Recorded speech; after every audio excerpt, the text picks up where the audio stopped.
128 বছর পর অলিম্পিকে ফিরছে ক্রিকেট। এটাই যেন খেলাধুলার ইতিহাসে এক নতুন অধ্যায়। কিন্তু যেই ফিরে আসা নিয়ে এত উচ্ছ্বাস, সেটাই এখন এক বড় বিতর্কের জন্ম দিচ্ছে। কারণ ক্রিকেট খেলবে মাত্র 6টি দেশ, আর সেই তালিকায় নেই Pakistan, Bangladesh, New Zealand, Sri Lanka, West Indies কিংবা আফগানিস্তান। বিশ্বমঞ্চের সবচেয়ে বড় আসরে এই দলগুলো থাকবে না। ভাবা যায় কেন এই সিদ্ধান্ত, কারা থাকবে, কারা বাদ পড়ছে, সব তথ্যসহ বিশ্লেষণ থাকছে আজকের বিশেষ প্রতিবেদনটিতে। বিশ্বের সবচেয়ে মর্যাদাপূর্ণ ক্রীড়া প্রতিযোগিতা অলিম্পিক গেমসে 128 বছর পর ক্রিকেট ফিরছে।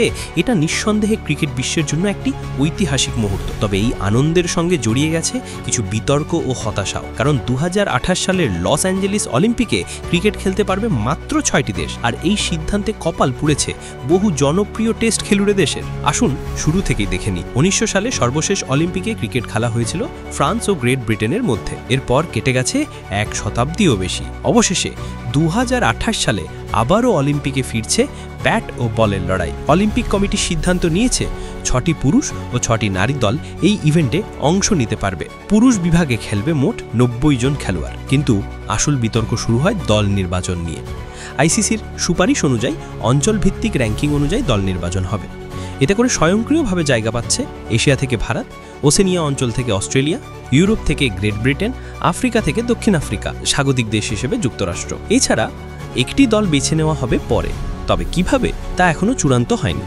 আর এখানেই ক্ষোভের আগুনে পুড়ছে Pakistan, New Zealand, Sri Lanka, Bangladesh, West Indies ও আফগানিস্তান।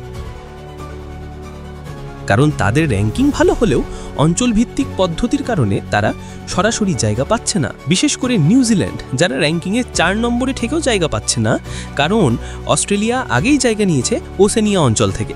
একইভাবে এশিয়ায় শীর্ষে না থাকায় বাদ পড়ছে পাকিস্তান, বাংলাদেশ, শ্রীলঙ্কা ও আফগানিস্তান। পাকিস্তান ও নিউজিল্যান্ড ইতিমধ্যেই আইসিসির কাছে অসন্তোষ প্রকাশ করেছে এই নির্বাচন পদ্ধতি নিয়ে। তবে অলিম্পিক কমিটি অঞ্চলভিত্তিক অংশগ্রহণকে প্রাধান্য দিচ্ছে, যাতে প্রতিটি মহাদেশের অংশগ্রহণ নিশ্চিত হয়।